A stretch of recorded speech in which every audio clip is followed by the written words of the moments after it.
Welcome to Cartagena in Spain. The temptation when you come out of the port and climb up to the upper level will be to turn left and into the town.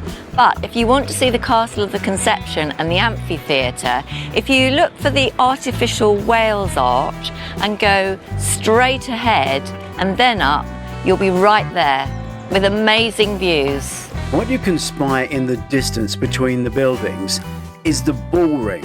Let's take a look at that first, because you might not go and see that.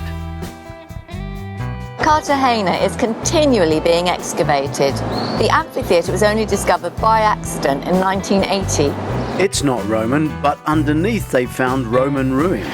Plaza del Toros is a bullring built in 1854 and it looks like it's being renovated. Here's the conundrum, and this is the way your walking tour will bring you up the hill to see this wonderful amphitheatre, the views of which are free, completely free.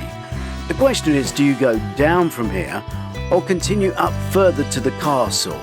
Okay, we'll deal with that in a moment, but just look at this beautiful amphitheatre. Cartagena, port of culture, first populated in 227 BC. It was important to the Romans, and from the 16th century it was a very important Spanish naval port. This is absolutely stunning. You would have to go to Bullring in Turkey or Jerash in Jordan to see an amphitheatre as huge as this, and it's still being renovated. Okay, we're actually going to go down, which means later in the film we'll go up and see the museum at the top. So let's go down the side, and as you go down the side there's the opportunity to take different views. We're going to walk down from the top, down this side, and sneak some views through these fences, some of which are really sectioned off. But this is the way we're coming down. And you can really see how hard they're working to renovate more and more of what is here. And since we were here a few years ago, they've opened up an entrance from the main street, which means you can go into the amphitheatre, and they have a museum working as well. But at the moment the views are all still open, available, and absolutely free. Now, if you've chosen to walk at ground level from the ship along the promenade and round into the town, you're going to enter this from a completely different angle. You're going to come into Cartagena through this main street. There's your ship, and as you do, this museum of the Roman amphitheatre is just at the edge on the right hand side as you walk up, and there you can pay to go into the museum. The road beyond is really a high street of shops for commercial, but the Romans also brought us religion, and on the right hand side you'll find one of the many churches. If you have stayed at ground level and walked around and not gone above the amphitheatre to look down, the promenade is absolutely wonderful, and you can see all kinds of things there. One of the things that features there is the Naval Museum. The world's first submarine, which went to sea in 1888, is a big feature of the Naval Museum. There are even more interesting exhibits in this museum here. And behind it there's a military base and a military school and a square. So it is worth having a look around. Cartagena is a lovely, clean, peaceful and very safe town.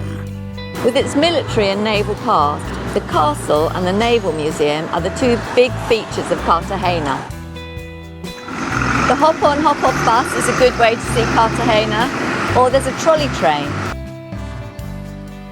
Between the port and the Naval Museum is Heroes Square. So what if we'd gone up from the amphitheatre and not down? That's a few steps, and you'll know you've climbed them, but it's worth it.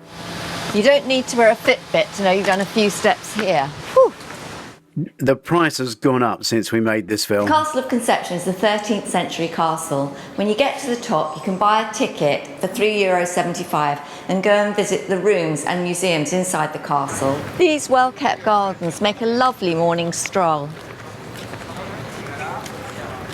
Last time we came to Cartagena, we took the Segway, which is a much easier way of going up and down. The grounds of the castle and the park are free to roam around, and from here you get a breathtaking view of the amphitheatre.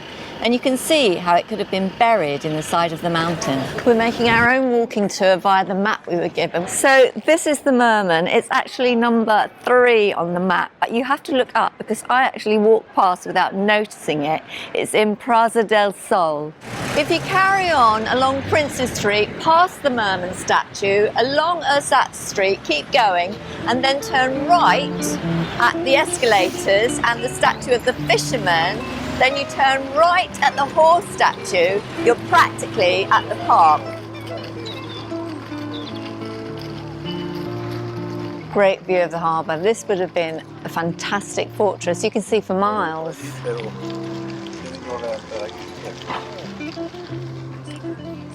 We're back in Coruna, and with the ship being so wonderfully close to the town, a walking tour is definitely on the cards. Electrically assisted bike, so you don't need a lot of effort. Maria Pita Square is literally a 5-minute stroll from the ship.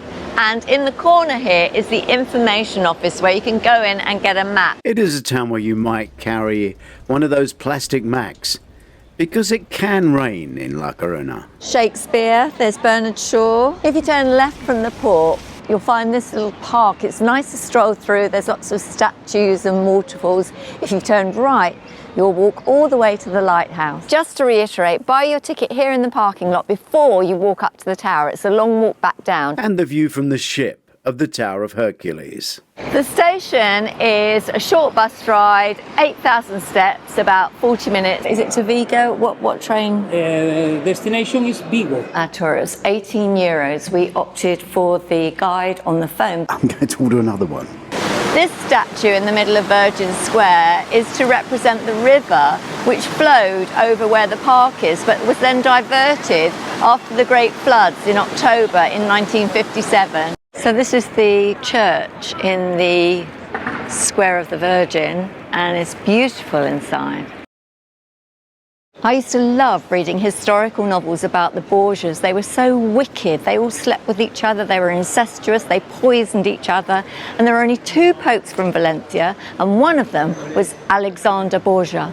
In theory, if I walk to the very end of this park, it's 47 minutes, I'll come out to where the shuttle bus stops. The market closes at 3, so if you want to go and visit the market, you need to go in the morning. We've just had a very interesting walking tour where we learned that paella is not the Spanish national dish. It's from Valencia, and the Spanish national dish is Spanish omelette. Also, we learned that paella does not have seafood in it. It has chicken and rabbit and garlic, a little bit of garlic. That is the traditional paella, and no chorizo, Jamie Oliver. And if you happen to read one of my cruise novels, there are 10 in the series, please do leave a review on Amazon. Cruise Ship Heist has been #1 3 times in 2 different countries. Enjoy your cruising.